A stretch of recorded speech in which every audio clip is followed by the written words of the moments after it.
Now let's apply the quadratic formula to solve quadratic equations. Remember, the quadratic formula is applicable when your equation is in this form. X squared has to be the first, and then x, and then there should be a constant term. And the formula is negative b plus minus square root of b squared minus 4ac over 2a. So we have 4x squared plus 2x. Let's switch places, right? So that x squared comes first, and then we're going to move this term to the left side, and whenever you move a term, it becomes negative, or the sign changes.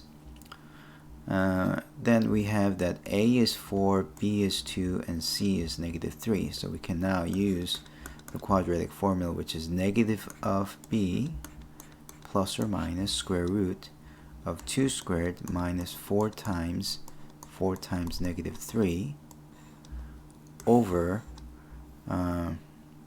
2 times a, which is 4.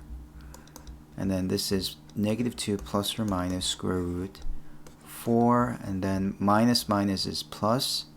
4 times 4 is 16. 16 times 3 is 48. So you have 48. 2 times 4 is 8. Then you have negative 2 plus or minus square root of 52 over 8. Now you also need to simplify your answer as much as possible.